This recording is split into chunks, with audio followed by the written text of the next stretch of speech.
श्रीरङ्गसिंहगिरिदेशिकपादसेवा प्राप्ताखिलद्रविडवेदरहस्यजातम् श्रीगौतमान्वैजमाश्रितभागधेयं गोपालदेशिकमहं शरणं प्रपद्ये। वेदान्तद्वैतद्वर्णं मन्त्रमन्त्रार्थं गुरुं శ్రీమన్నారాయణాచార్య రామానుజయతిం భజే.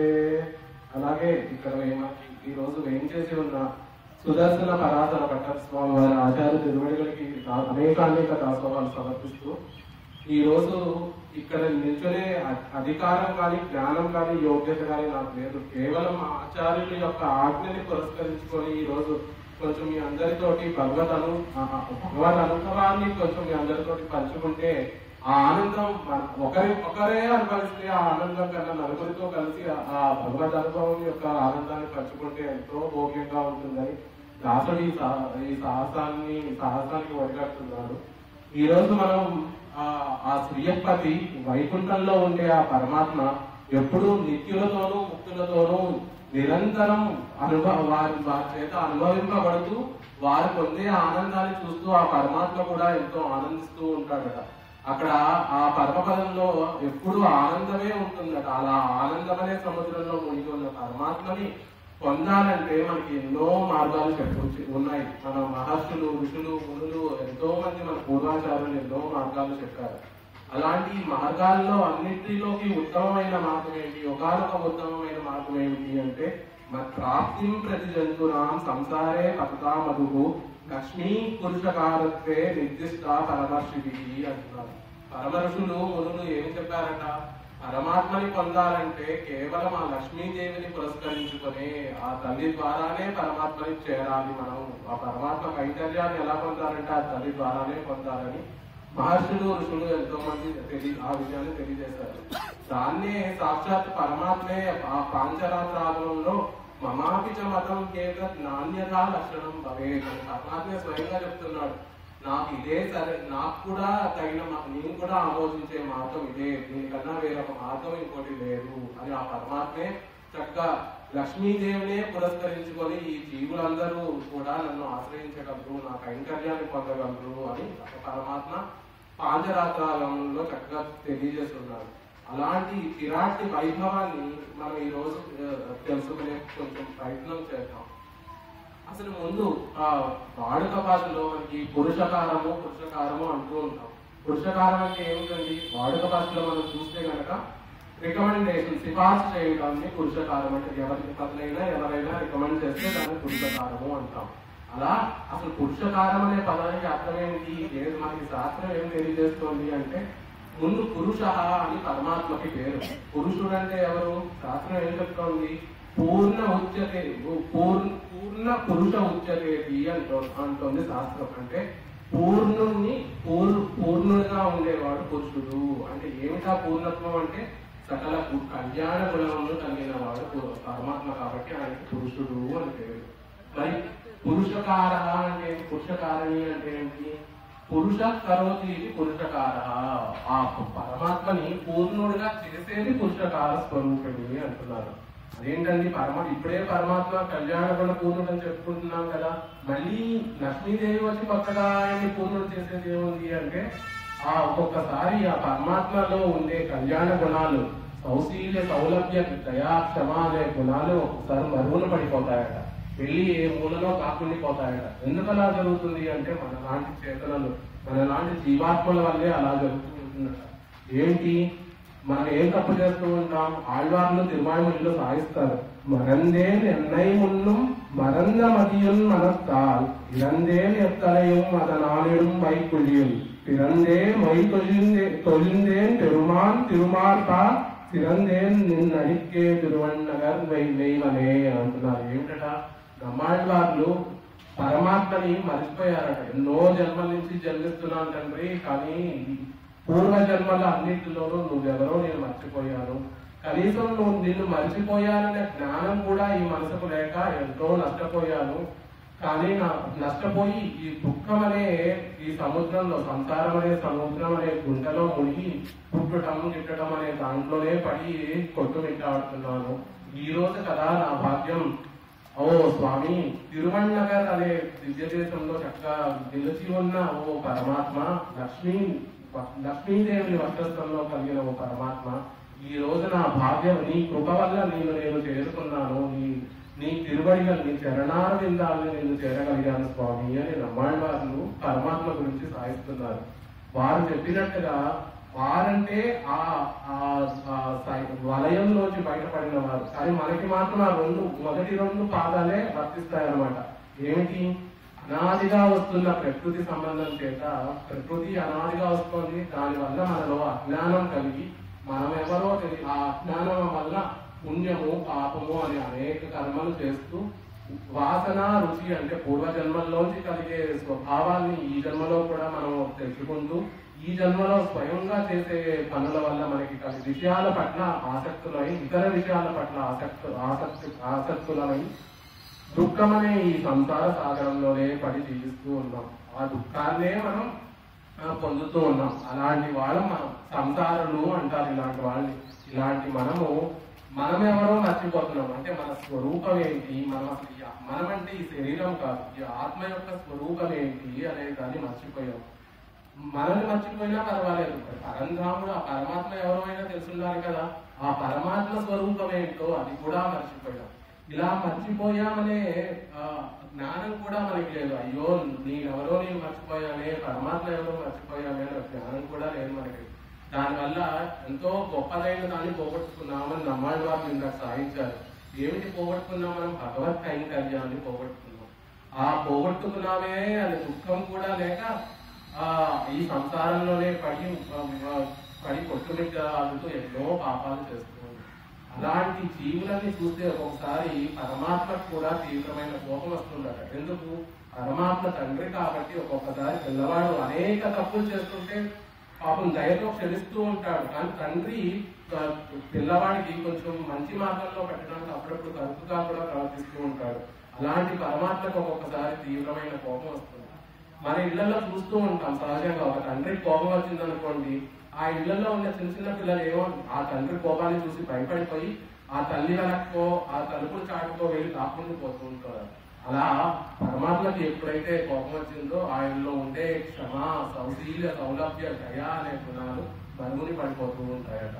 అప్పుడు వెంటనే పిరాటి అంటే ఆ లక్ష్మీదేవి పరిగెత్తుకుంటూ వచ్చి, స్వామి ఆ రోజు హిరణ్యకశిపుని సంహరించడానికి నృసింహావతారం ఎత్తారు, మళ్ళీ ఈ రోజు ఈ నృసింహావతారం ఎవరికి పదంపడానికి చెప్పారు స్వామి అని అడుగుతుందట. అప్పుడు పరమాత్మ చెప్తాడట, ఇదిగో ఈ జీవుడు ఇప్పుడు నన్ను ఆశ్రయించాడే, శ్రీమన్నారాయణ శరణం ప్రపద్య అని నన్ను ఆశ్రయించాడే, ఈ జీవుడు అతి పాపాలు చేసిన వాడి జాబితా అంటూ ఒక లిస్ట్ అంటూ తీస్తే అందులో మొదటివాడు ఈ జీవుడే. అతను ఈ రోజు వచ్చి నారాయణ నువ్వే దిక్కు అని, అతని కష్టం రాగానే నారాయణ నువ్వే దిక్కు అని నన్ను వచ్చి ఆశ్రయిస్తున్నాడు. ఎంత కోపం వస్తోంది ఇతన్ని చూస్తే అని అంటాడట పరమాత్మ. అప్పుడు దానికి ఆ పిరాటి అంటుందట, వివేకం నిర్దోష కైహ జగతి స్వముచితై ఉపాయై విస్మర్య స్వజనయసి మాత తదసిన అని చెప్తుంది. పరాశర పట్టణ వారు శ్రీ సూక్తి, శ్రీగుణరత్న కోసంలో పరాశర పట్టణ వారు అనుగ్రహించిన శ్రీ సూక్తి ఏమని చెప్తున్నారు? ఆ పిరాటి అంటుందట, స్వామి ఈ జగత్తులో తప్పు చేయని వారంటూ ఎవరుంటారు? ఈ భూమి యొక్క పాపం ఆ జీవుల యొక్క లక్షణం కాదు, ఈ భూమి తమో గుణాన్ని ప్రవర్తింపజేస్తుంది. నిరుల్తరం అజ్ఞానం అని కదా ఈ భూమికి పేరు. ఈ భూమితో సంబంధం, ఈ ప్రకృతి అనాదిగా వస్తున్న ప్రకృతి సంబంధం చేత జీవులు తప్పు చేస్తూ ఉన్నారు.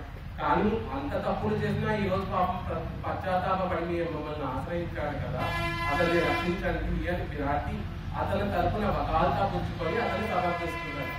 అప్పుడు పరమాత్మ ఇలా వచ్చిన వారందరినీ రక్షిస్తూ పోతే వారి నరకాది లోకాలు ఏమైపోతాయి? వాటికి పని ఉండాలి కదా, అవి కూడా పరమాత్మ సృష్టించాడు కదా, అవేమైపోవాలి అని అడుగుతాడట. అప్పుడు పిరాటి చెప్తుంది, మీరు నరకాది లోకాలను చూసుకుంటే మీకు దయాసిందో, ఆశ్రిత వాత్సల్యక దయాసిందో అని ఆ పేర్లు క్షమా శరణాగత వచ్చులని క్షమాసాది అని బిరుదాలు ఉన్నాయి. ఆ బిరుదులన్నీ ఏమైపోతాయి స్వామి మీరు రక్షించకపోతే అంటారు. అప్పుడు పరమాత్మకి గొప్ప చిక్కు వస్తుంది, రక్షిస్తే నరకాది లోకాలకి ఇంకా పని ఉండదు, రక్షించకపోతే బిరుదులన్నీ అబద్ధాలు అయిపోతాయి.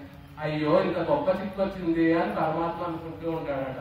అప్పుడు పిరాటే ఒక ఉపాయం చెప్తుంది, స్వామి, జీవులు ఎవరైతే పాపాలు చేస్తారో వారు ఆ చేసిన పాపాలకి పశ్చాత్తాపడి శ్రీమన్నారాయణ చరణం శరణం ప్రపత్తి అని చేరిన వారందరినీ తప్పకుండా రక్షించండి. ఎవరైతే పశ్చాత్తాపడకుండా పాపాలు చేస్తూ ఉంటారో వాళ్ళని నరకాల్లో పడేయండి, అప్పుడు నరకం ఉంటుంది, ఇటు మీ దుర్గములు ఉంటాయి అంటారు అని చెప్తుందట విరాటి.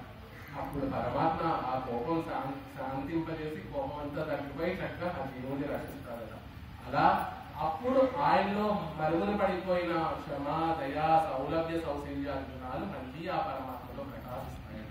అలా పరమాత్మని పూర్ణుడిగా చేసే స్వభావం కలిగింది కాబట్టి విరాటికి పురుషకారిణి ఆమెకి ఆ తిరునామం అనమాట. పురుష ఇంకో అర్థం కూడా మనకి శాస్త్రం తెలియజేస్తుంది. అధికంగా ఇచ్చేవాడిని పురుష అంటారు. తమ్ కరోతి ఇది పురుషకార అని ఆవిడకి దానికి అర్థం. పురుషకార శబ్దానికి అర్థం అధికంగా ఇవ్వడం ఏంటంటే పరమాత్మకి అవాప్త సమస్త కావులు ఎంత ఇచ్చినా తరగని సంపద కలిగిన వాడు పరమాత్మ. అలాంటి వారికి గొప్పదనం ఏంటి? ఎంతో మంది ఒక దాతకి ఎంతో ఎక్కువ సంపద ఉందనుకోండి, అది గొప్పతనం ఏంటి? ఎంతో మంది అతని దగ్గరికి వచ్చి దానం తీసుకుంటే అది ఇస్తే అతనికి గొప్పతనం.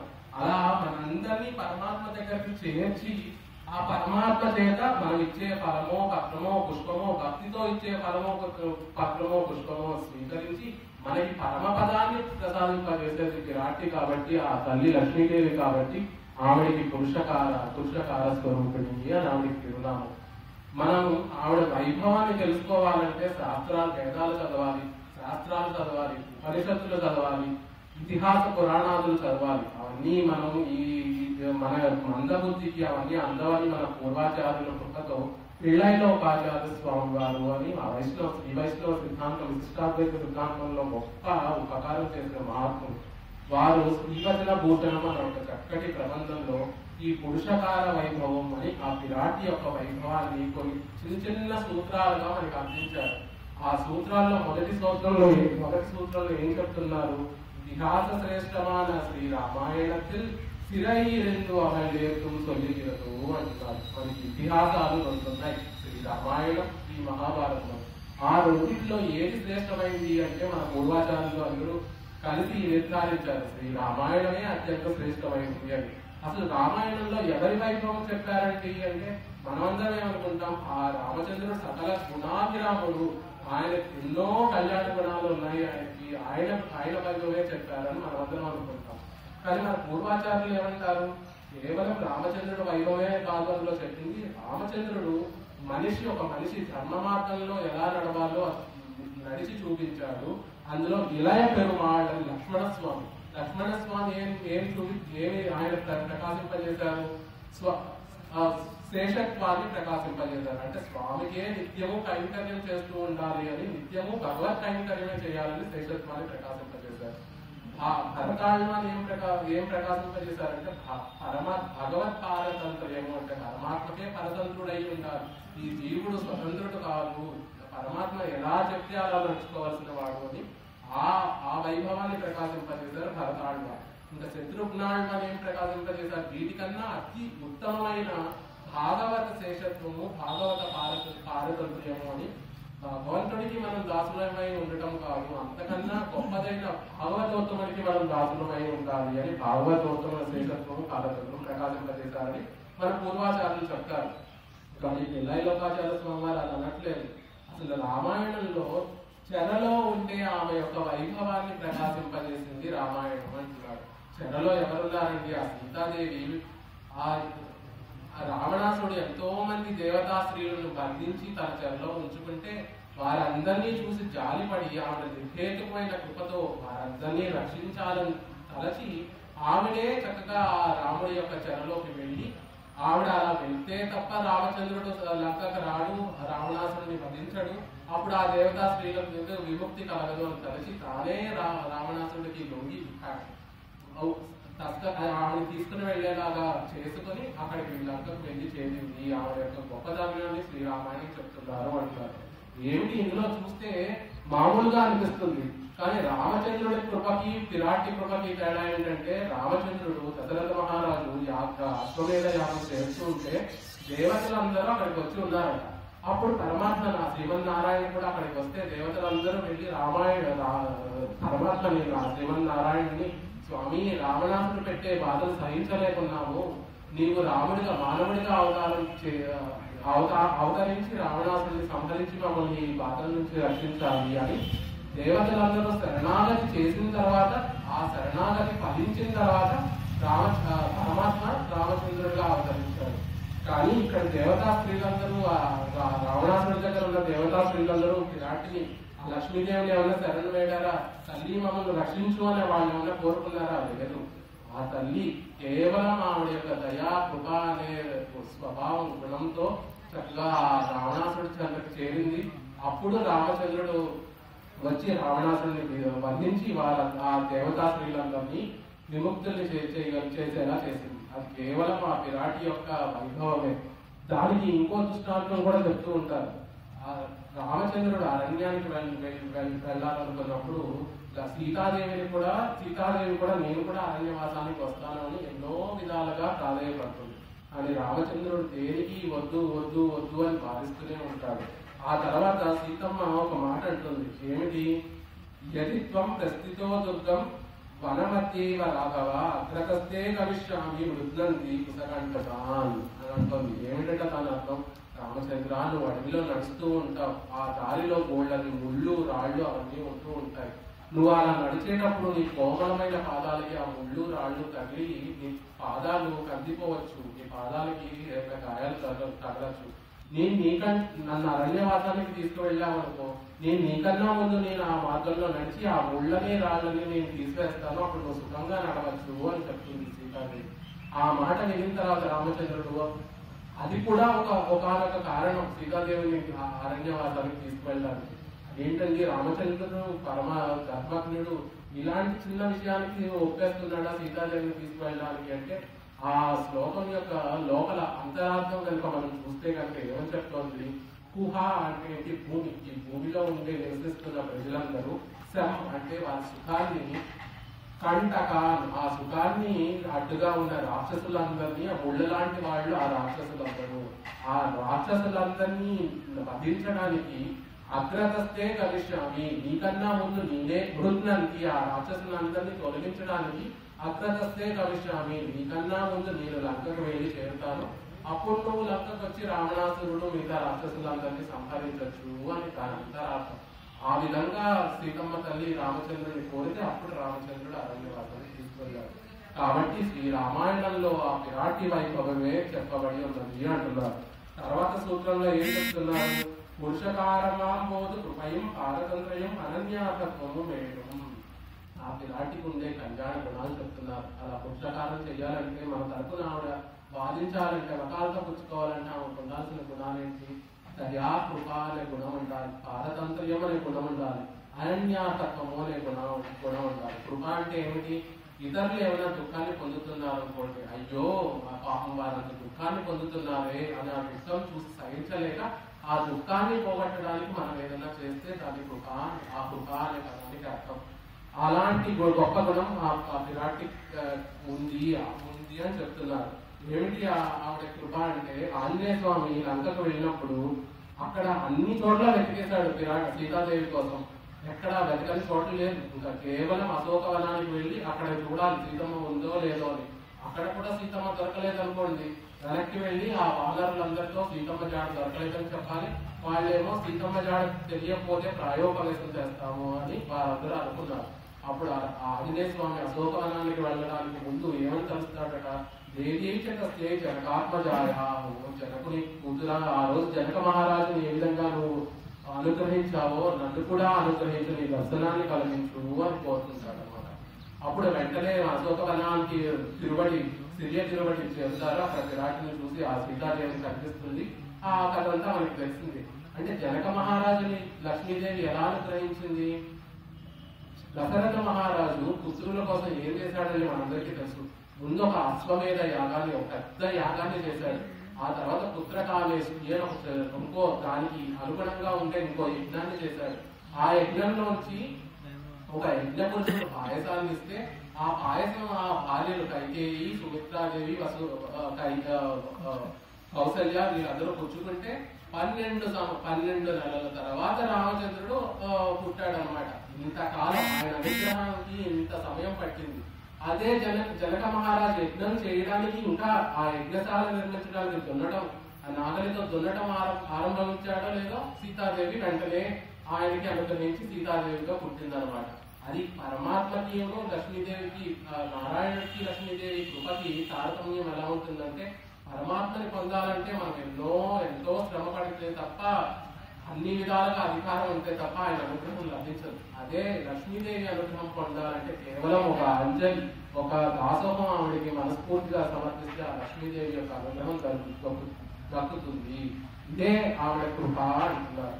ఇంకా దీనికి ఒక చక్కటి ఉదాహరణ మన పూర్వాచార్యులు చెప్తూ ఉంటారు. పరాశర పట్టల వారని చక్కగా మన పూర్వాచార్యుల్లో ఎంతో గొప్ప ఆచార్యులు. వారికి రంగనాథుడన్నా ఇష్టమే, రంగనాయకి అన్నా భక్తి ప్రేమ రెండు ఉంటాయి. కానీ శ్రీరంగనాయకి అంటే కొంచెం అభిమానం ఎక్కువ ఉండేది. ఆయనకి ఎప్పుడు రంగనాయకి అంటే ఎక్కువ ప్రేమ ఉండేది. ఆవిడ గురించి స్తోత్రం చేస్తూ ఉండేవారు.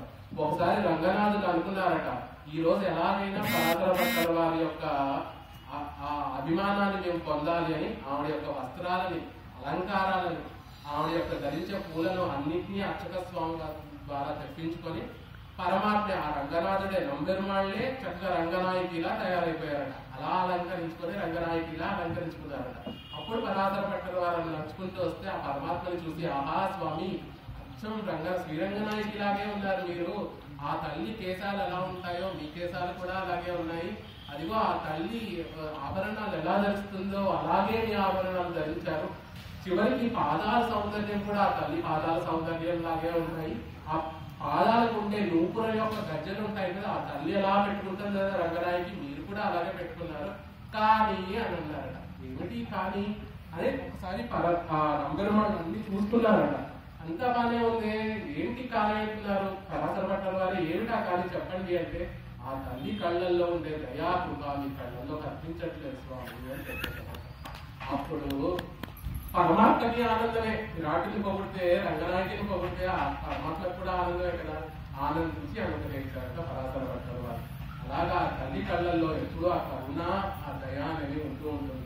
ఇదే విషయాన్ని ఆంజనేయ స్వామి కూడా సుందరకాండలో చెప్తాడు. ఏమని, తుల్యశీలా వయోవృత్తాం తుల్యాభిజన లక్షణం రాఘవోధతి వైదేహి తం చేయమసిదేశన అని చక్కగా రామచంద్రుడికి సీతాదేవికి వయస్సులోను, గుణాల్లోనూ, ఇంకా వారు ప్రవర్తించే పద్ధతిలోను, వారు ఇతరుల్ని కాపాడే పద్ధతుల్లోనూ ఇద్దరు సమానంగా ఉన్నారట. రామచంద్రుడు ఈడుకు చక్క జోడు అంటాం కదా, చక్కగా ఎంత వయసు ఉందో సీతమ్మ వయసు కూడా చక్కగా జోడు. అందం ఎలా ఉందో అలాగే అన్ని గుణాలు ఇద్దరిలో ఒకేలా ఉన్నాయట. కానీ ఆంజనేయ స్వామి అంటాడు, సీతమ్మ రామచంద్రుడి కన్నా ఒక్క విషయంలో అర్థంగా ఉంది. ఆవిడ కళ్ళు నల్లనైన కళ్ళు, చల్లటి కళ్ళు, అందరినీ రక్షించే కళ్ళు కలిగింది సీతమ్మ అని చక్కగా ఆంజనేయ స్వామి కూడా సీతాదేవి వైభవాన్ని చక్కగా చెప్తాడు. ఆ తర్వాత పారతంత్ర్యం అని చెప్పుకున్నాం. ముందు కృప ఉండాలి, తర్వాత పారతంత్ర్యం. పారతంత్ర్యం అంటే ఏంటి? కేవలం పరమాత్మ యొక్క ఆజ్ఞనే వర్తిస్తూ ఉండాలి, ఆయనకే చెందిన దాన్ని ఉండాలి. అలాంటిది రావణాసుని తలుచుకుంటే సీతమ్మ భస్మం చేసేయగలదు. తత్వాపుని దశగ్రీవా భస్మార్థ తేజస అని చెప్తుంది. రావణ, నిన్ను తలుచుకుంటే నేను భస్మం చేసేయగలను నా శక్తితోటి, కానీ నేను చెయ్యను. రామచంద్రుడి కోసం నేను రామచంద్రుడికి పారతంత్రుడాలి, ఆయన ఆజ్ఞ లేకుండా నేనేమి చేయను, ఆయనే వచ్చి నన్ను రక్షిస్తాడు అని ఆ రోజు సీతాదేవి రాముడి కోసం అలా వేసి ఉంది. అదే అంటే పరమాత్మ ఆజ్ఞ లేకుండా మనం ఏమీ చేయకూడదు. పరమాత్మ ఎలా కోరుకుంటారా అలా వర్తించడమే పారతంత్ర్యం అంటారు. అనన్యార్థత్వము అంటే ఎప్పుడు పరమాత్మని విడిచి ఉండకపోవడం. ఆ తల్లి ఒక్కసారి కూడా పరమాత్మని విడిచి ఉండడానికి ఇష్టపడదట. చెప్తారు మనకి ఆంగ్లవారు, అగల్గిల్లే నిలయం ఎందు అలర్మై మార్గాలి. ఆ తల్లి ఎక్కడ వైకుంఠంలో ఉన్నా, పరమపదంలో ఉన్నా, ఎక్కడ విశ్లేషణ కలుగుతుందో అంటే పరమాత్మకి దూరంగా ఉండాల్సి వస్తుందో అని అక్కడ ఇక్కడ వద్దు, ఆ నారాయణ యొక్క వక్షస్థలంలోనే ఉంటాను అని చక్కగా వక్షస్థలాన్ని చేసి సుఖంగా అక్కడే ఉంటుంది. దీని కూడా ఆయన కోసమో ఆవిడ కోసమో కాదు, మనలాంటి వాళ్ళు శరణాగతి చేస్తాం పరమాత్మ దగ్గర. ఆ శరణాగతికి ఈ కాలంలో చేయాలి, ఈ ప్రదేశంలో చేయాలి, ఈ సమయంలో చేయాలి అనే నియమాలు లేదు. ఎప్పుడు పడితే అప్పుడు శరణాగతి చేయొచ్చు. పరమాత్మ నువ్వే దిక్కోవాలి మనం అందరం అనొచ్చు. ఏ సమయంలోనే చేయొచ్చు, ఎక్కడి నుంచి అయినా చేయొచ్చు. ఎప్పుడు ఏ జీవుడు శరణాగతి చేస్తాడో ఆ శరణాగతి పాడవకుండా దాన్ని ఫలించేలా చేసేది ఆ తల్లి. కాబట్టి ఆ తల్లి ఎప్పుడు ఆ పరమాత్మతోనే చేరి ఉంటుంది. కాబట్టి ఇలా చేయాలంటే ఆ 3 గుణాలు ఆ విరాట్ లక్ష్మీదేవిలో ఉంటాయి అని చెప్తున్నారు. ఆ తర్వాత సూత్రం ఏమంటున్నారు, பிராட்டி மூர்பட விருந்தது தன்னுடைய கயம் வெளியிடும் கைகாக நடுவில் திறந்தது பாரதந்தை வெளியிடும் கைகாக అనంతరం తిరుందదు అనన్యాతత్వం వెలుయుడై కైగాక. మరి ఈ గుణాలన్నీ ఉండాలని చెప్తున్నాం కదండి. సీతమ్మ ఈ గుణాలన్నింటినీ చూపించిందా అంటే పరమాత్మ నుంచి ఆవిడ 3 సార్లు విడిపోయింది. రామాయణంలో చూస్తే ఆ రామచంద్రుడి నుంచి విరాటి 3 సార్లు దూరంగా ఉండాల్సిన పరిస్థితి కలిగింది. మొదటిసారి రావణాసురుడు ఆవిడని ఎత్తుకుని లంకకు తీసుకువెళ్ళిపోయినప్పుడు ఆవిడ కృప అనే గుణాన్ని బయటపెట్టింది అనమాట. ఎలాంటి అంటే అక్కడ రాక్షస స్త్రీ రావణాసురుడు ఆవిడని తీసుకుని వెళ్ళి అశోకవనంలో కూర్చోబెట్టి చుట్టూత 500 రాక్షస స్త్రీని ఏర్పాటు చేశారు. వాళ్ళ పనేంటి, ఎప్పుడూ విరాటిని వాచకం అంటే నోటితోనో లేకపోతే చేతలతోనో ఆవిడని హింసించడమే పని. ఎలా అయినా ఆవిడని హింసించో లేకపోతే తిట్టో కొట్టో రావణుడికి వశమయ్యేలా చేయాల్సింది బాధ్యత వాళ్ళది. అది హనుమంతుడు లంకకు మొదటిసారి వెళ్ళినప్పుడు చూస్తాడు, ఇలా హింసిస్తున్నారు రాక్షసులు అని. ఆ తర్వాత యుద్ధం అంతా జరిగిపోయింది. రామచంద్రుడు రావణాసుని సంహరించాడు.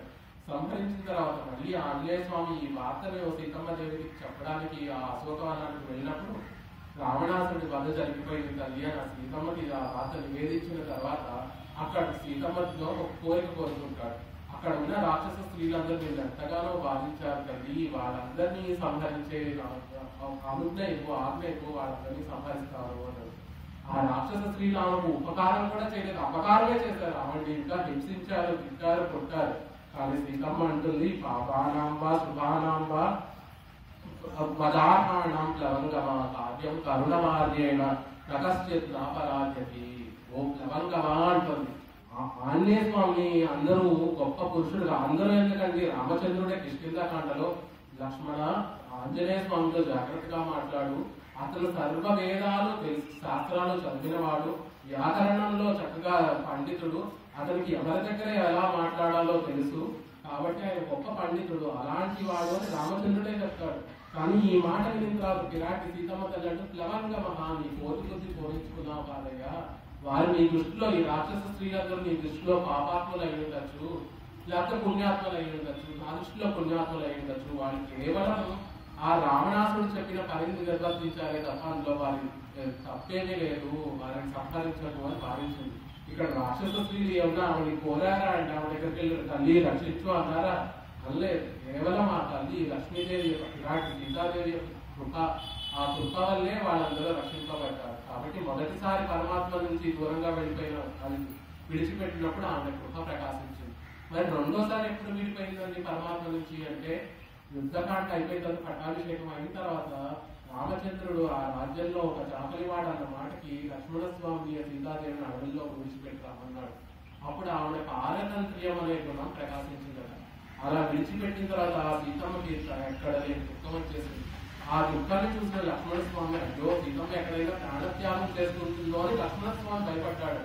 దానికి చెప్తుంది సీతమ్మ, నాయన లక్ష్మణ, నేను ప్రాణత్యాగం చేసుకుంటానని నీకు భయం అక్కర్లేదు, రామచంద్రుడు ఆజ్ఞ లేదు, ఈ ప్రాణాన్ని విడవడానికి రామచంద్రుడు ఆజ్ఞ నాకు లేదు, కాబట్టి ఆయన ఆజ్ఞ లేకుండా ఈ ప్రాణాన్ని కూడా నేను త్యాగం చేయలేను, నేను అంతటి పరతంత్రురాలు అంటే స్వామి ఆజ్ఞకి అంత కట్టుబడి ఉండేదాన్ని, కాబట్టి ఏం చేసుకోను, నువ్వు ధైర్యంగా ఉంటావు లక్ష్మణ స్వామి ధైర్యంగా పెట్టింది.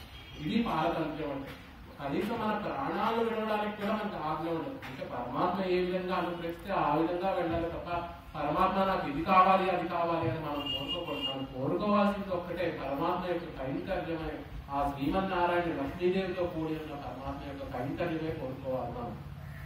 ఆ తర్వాత మూడోసారి ఎప్పుడు పరమాత్మకు దూరంగా ఉండాల్సి వచ్చిందంటే చివరిసారికి కావాలి సీతాదేవి అవతారాన్ని చాలిస్తున్నప్పుడు కుశలవులు ఇద్దరిని ఆ పరమాత్మకి రామచంద్రుడికి అప్పచెప్పి అప్పుడు ఆవిడ ఒక శపథం చేస్తుంది, నిరంతరం అన్ని వేళలా నేను రామచంద్రుడికే చెందిన తానైతే, ఆయనే అనన్యాగత శేషత్వం, ఆయన పట్లే అనన్యాగత శేషత్వం కలిగిన తానైతే ఓ భూదేవి నన్ను నీలో చేర్చుకోమ్మా అని ఆవిడ శబ్దం చేస్తుంది. అప్పుడు వెంటనే భూదేవి ఒక సింహాసనాన్ని పంపించి ఆవిడని ఐక్యం చేస్తుంది. అలా మూడోసారి విడిపోయినప్పుడు ఆమె అనన్య తత్వ శేషత్వము అంటాం. అంటే పరమాత్మకే శేషభూతురాలు, ఇంకెవరికి ఇతరులకు ఎవరికి ఆవిడ చెందింది కాదు. ఆ పరమాత్మనే విడిచి ఉండలేక ఎప్పుడూ ఆ పరమాత్మతోనే ఆయనకే దాసభూతురాలు అయినది విరాట్. ఈ 3 గుణాలు ఆవిడ 3 సార్లు ప్రకాశింపజేసింది. తర్వాత సూత్రంలో పిల్లలకాచార్య స్వామి వారు ఏమంటున్నారు?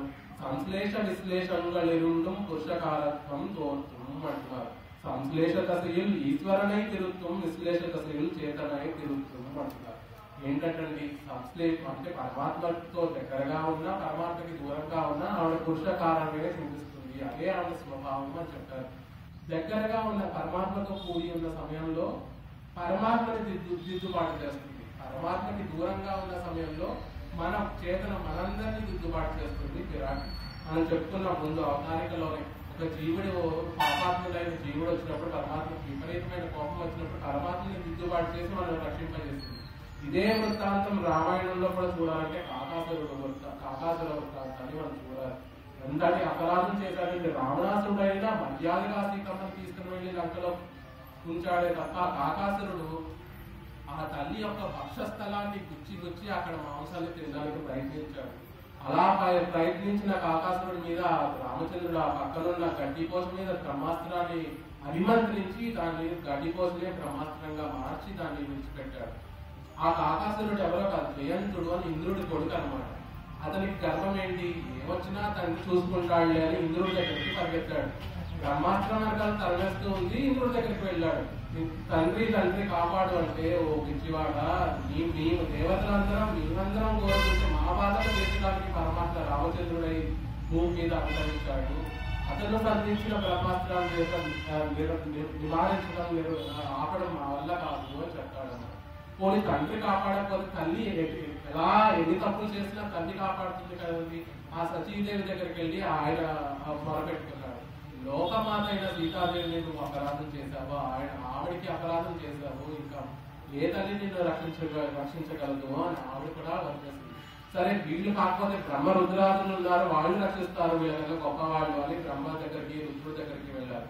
మా అందరికన్నా ముందు నుంచి ఉన్నవాడు పరమాత్మ, మా అందరికి కూడా తండ్రి పరమాత్మ, ఆయన రామచంద్రుడిగా అవతరించాడు, ఆయన నుంచి ఆయన కోపం నుంచి నిన్ను ఎవరో రక్షించలేరు అని అన్నారు. అప్పుడు ఏమైందట? 3 లోకాన్ సంపరిక్రమ్య తమేవ శరణం గతః.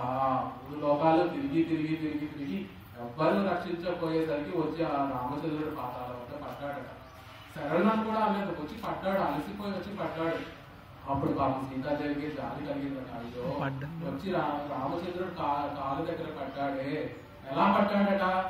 తోకేమో రామచంద్రుడి పాదాల వైపు ఉన్నాయి, తలేమో అవతల వైపు ఉందట. అప్పుడు పురత పదితం దృష్ట్వా ధరణ్యాం వాయసం తదా తతస్థిర పాదయో తస్య యోజయామాస జానకి అంట. జానకీదేవి ఆ కృపతోటి సీతాదేవి ఆ తలనేమో పరమాత్మ కాలు వైపు జరిపి ఆ తోకనేమో అవతల వైపు జరిపి రామచంద్ర అతన్ని స్వామి ఆయన ఆ కాకాసురుడు అపరాధం చేశాడు కరెక్టే, కానీ నిన్ను వచ్చి ఈ రోజు శరణం వేడాడు, అతన్ని కాపాడవు అని అంటారు. అప్పుడు రామచంద్రుడు అతను చేసిన అపరాధాలన్నింటిలోకి పెద్ద అపరాధం అది విరాట్కే బాధ కల్పించాడు కదా. అంతటి అపరాధం చేసిన వాడిని ఎలా రక్షించాలి అంటే నిన్ను వచ్చి శరణం వేడాడు కాబట్టి రక్షించాలి అని ఆ తల్లి యొక్క కృపతోటే రక్షింపబడ్డాడు. అదే మనకి చెప్తారు. ఏమని చెప్తారు? పదార్థం అవి కాదు సహ కృపయా పర్యపాలయ అంటే ఆ రామచంద్రుడు ఆ తల్లి అనుగ్రహించిన కృపనే ఆ కృపానే ఆజ్ఞనే నిర్వర్తించాడు, ఆ తల్లి యొక్క కృపనే అనుగ్రహించాడు అని అలా కాపాడాడు అని కాకాసుర వృత్తాంతం చెప్తారు. మరి పరమాత్మ నుంచి దూరంగా వచ్చినప్పుడు మనందరినీ చేతనులందరినీ ఉద్ధరిస్తుంది, దిద్దుబాటు చేస్తుంది ఆ తల్లి అని చెప్పుకున్నాం. రావణాసుడు ఎంతో తప్పులు చేశాడు, ఎన్నో అపకారాలు చేశాడు, అందులో ఎంతో రాక్షసుడు.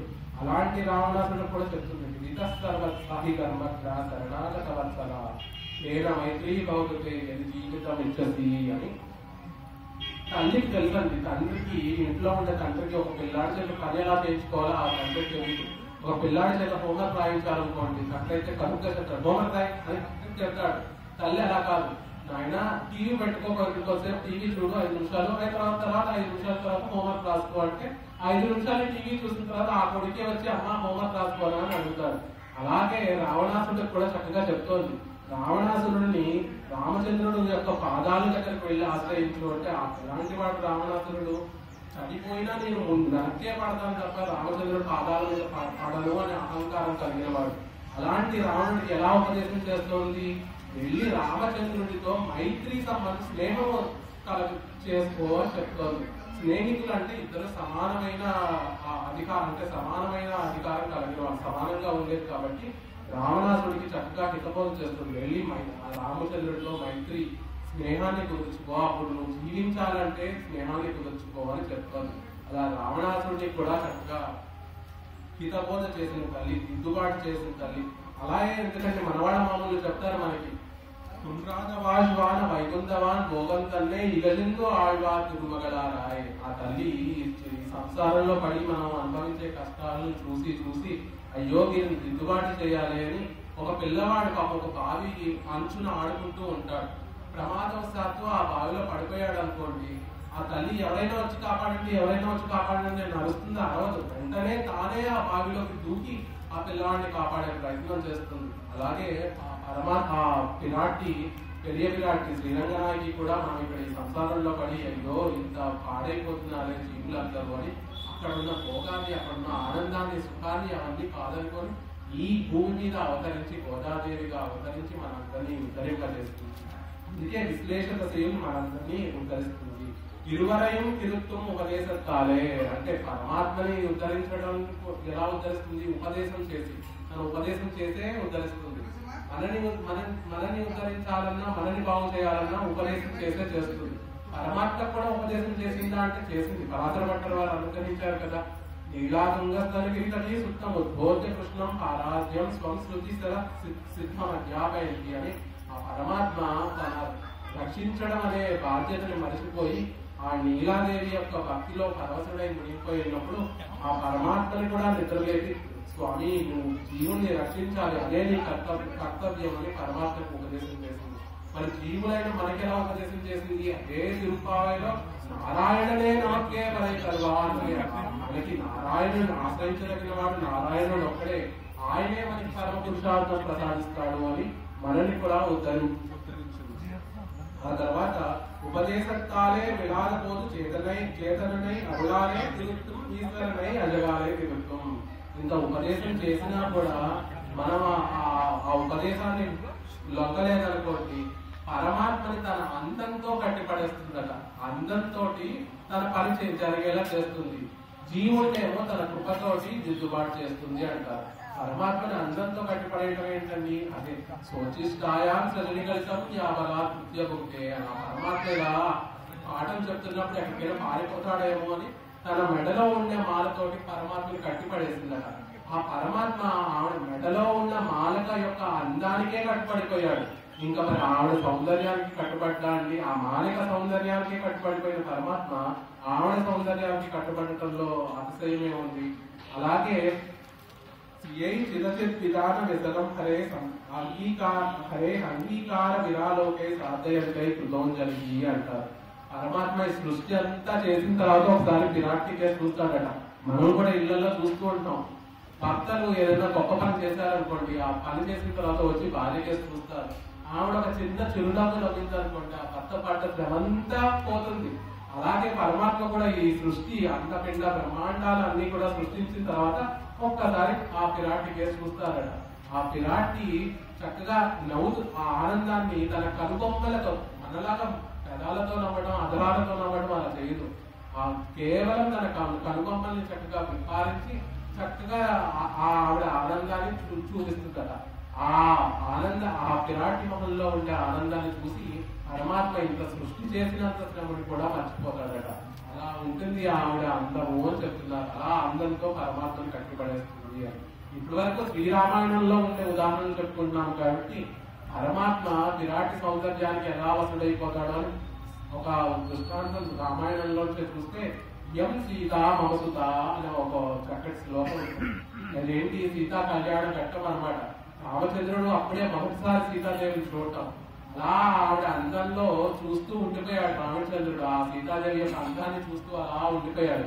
అప్పుడు జనక మహారాజు, ఎవరైనా మనం తన్మయత్వంలో ఒక దాని పరమాత్మ అందాన్ని చూస్తూ ఉండిపోయామనుకోండి, పక్కనున్న వాళ్ళు మనం కట్టి ఏమయ్యా అంటారు కదా. అలాగే జనక మహారాజు కూడా రామచంద్ర అని ఒకసారి ఈ లోకంలోకి రావయ్యా, ఎం సీత మమసుత, తర్వాత సీతాదేవి అందాన్ని చూసి మైమర్చిపోదు, ముందు పాణిగ్రహం ముహూర్తం అయిపోతుంది, ముహూర్తం వేళైపోతుంది, పాణిగ్రహం చెయ్యాలి, ఎం సీత మమసుత అని చెప్తాడనమాట.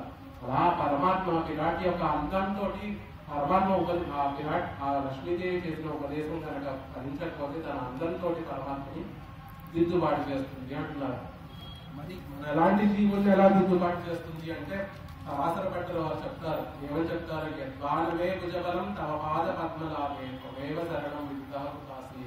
మా శ్రీ రంగనాయకి, నిన్ను వచ్చి చేరే, నిన్ను నీ పాదాలని ఆశ్రయించే యోగ్యత కానీ బలం కానీ శక్తి కానీ మాకు లేదు. కేవలం నీ కృప, నీ వాత్సల్యంతోనే మమ్మల్ని నీ పాదాల వద్ద చేర్చుకోగలిగి అని ఆసరపట్టిన వారు ఈ విధంగా అనుగ్రహిస్తారు.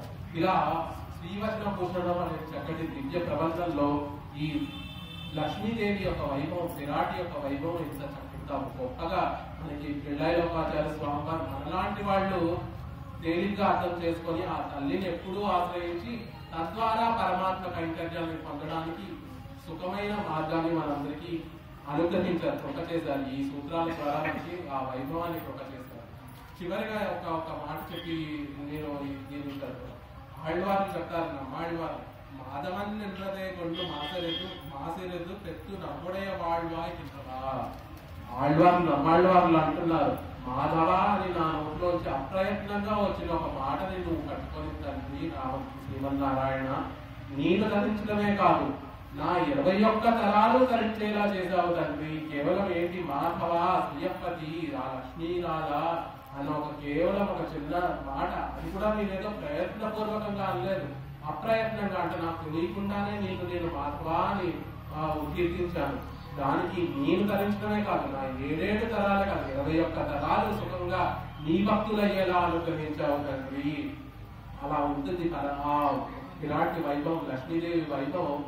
ఆవిడ్ని చేరడానికంటే పరమాత్మను చేరడానికి మాధవ శ్రీయపతి అని ఆవిడ ద్వారా మనం కనుక పరమాత్మని కనుక చేరితే ఆవిడ అనుగ్రహం, ఆవిడ ఎలా ఉంటుంది అనుగ్రహం కేవలం మన యొక్క తరమే కాకుండా మన తరతరాలు ఆవిడ అనుగ్రహం వ్యాపించి ఉంటుంది అని చెప్తారు.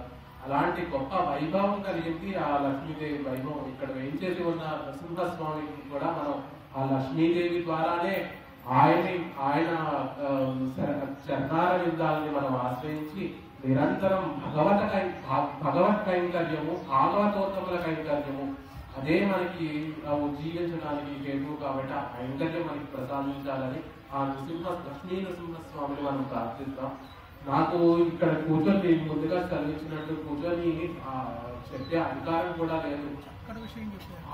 ఆళ్వందారులు వాళ్ళు యమునాచార్య స్వామి వారు వాళ్ళ ఆళ్వందారు స్తోత్రంలో చెప్తారు, ఇటామహం నాగముని మీలోకి అన్నట్టుగా మా ముత్తాత గారు గోపాలాచార్య స్వామి వారి వైభవాన్ని పురస్కరించుకొని నాకు ఇక్కడ కొన్ని మాటలు మాట్లాడి ఈ అజ్ఞానైన మీరు 4 మాటలు మాట్లాడడానికి నాకు ఈ అవకాశం ఇచ్చిన లక్ష్మీ నరసింహ పరాశర భట్టర్ స్వామి వారికి ఎప్పుడు అనేక దాసోహాలు సమర్పిస్తూ, ఎప్పుడు మా ఆచార్యుల వద్ద ఏమైనా నేను చెప్పిన దాంట్లో కనుక ఏమైనా ఒక విషయం ఉంటే అది మా ఆచార్యులు నాకు అనుగ్రహించిన దానిగా భావించండి.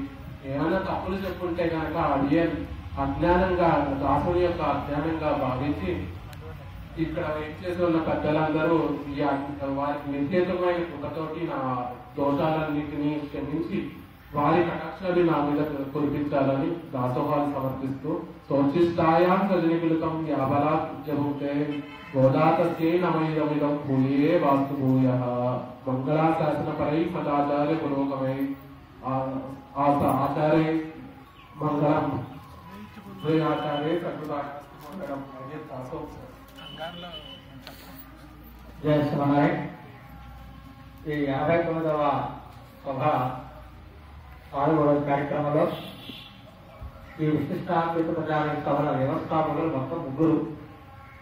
ఒకరు శ్రీమాన్ శ్రీ తోసభట్ట స్వామి వారు నైవారంగా, 2 ఎంతలో తల్లిదండ్రికి గురువు అయినటువంటి కులపతి శ్రీమాన్ శ్రీ శ్రీకర కందారై గోపాలాచార్య స్వామివారు, 3 శ్రీ శ్రీ శ్రీ ప్రజెంటి శ్రీమన్నారాయణ కపిల స్వామివారు. అలాంటి 3 వ్యవస్థాపకులలో ఒకరైనటువంటి గోపాలాచార్య స్వామివారి యొక్క ముని మనవడు.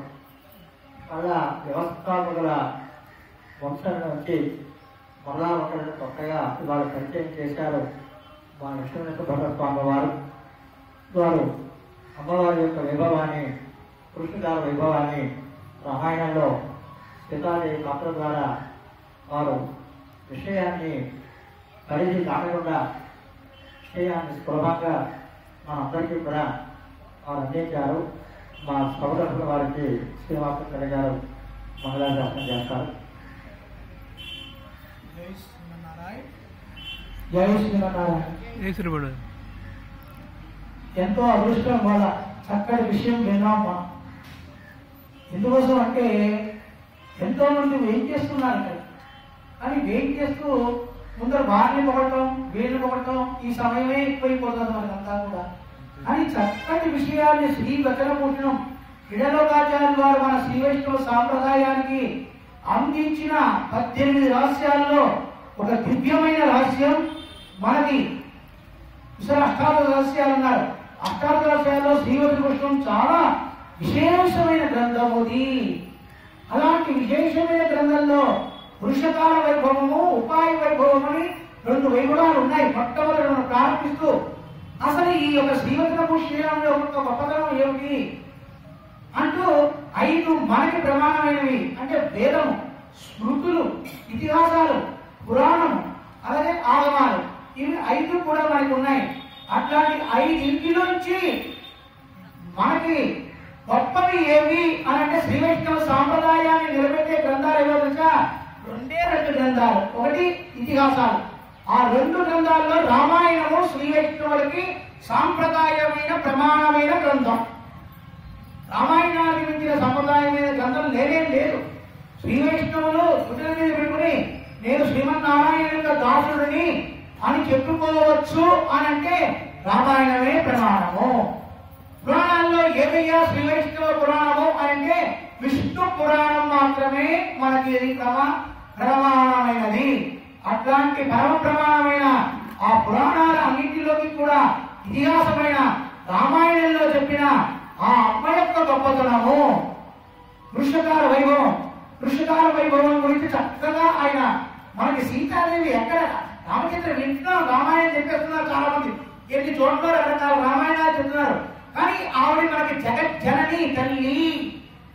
ఆవిడ అస్మన్మాతరం అక్కడ జగన్మాతరం అస్మన్మాతరం అశరణ్యతరణ్యం అని చెప్పి రామానుజుల వారు ఈ లోకానికి అంతటికీ కూడా జగత్తుకంతటికీ కూడా తల్లి ఆవిడ. ఆవిడకి మించిన తల్లి లేదు.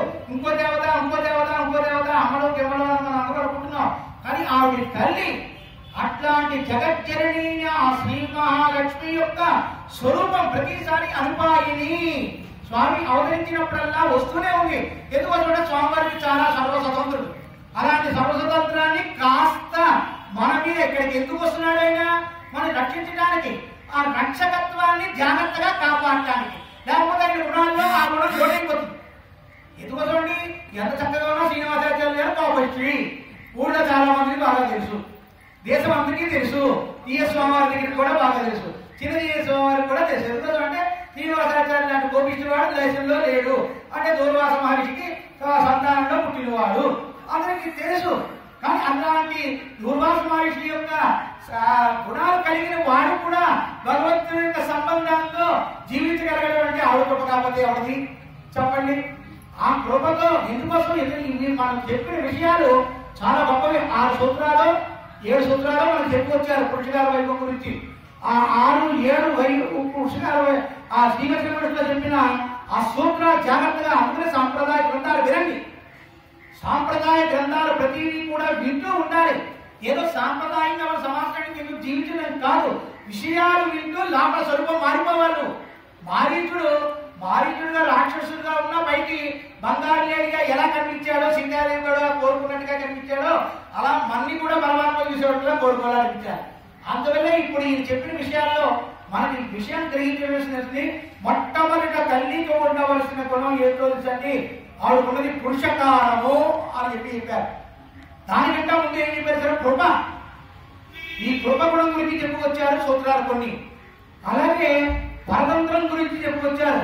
అనన్యార్గ శేషత్వం. మన శేషత్వంతో జీవిస్తున్నాం, కానీ ఉత్తి శేషత్వంతో కాదు, అనన్యార్గ శేషత్వంతో ఉండాలని చెప్పి 3 సార్లు రాముడికి దూరం అయ్యి 3 చోట్ల చూపించింది. ఆ 3వ చోట చూపించిన అనన్యార్గ శేషత్వం మనకు కలగాలి. ఈ శరీరం విడిచిపెట్టేటప్పుడు మనం కూడా అనన్యార్గ శేషత్వంతోనే ఈ శరీరాన్ని విడిచిపెట్టాలి.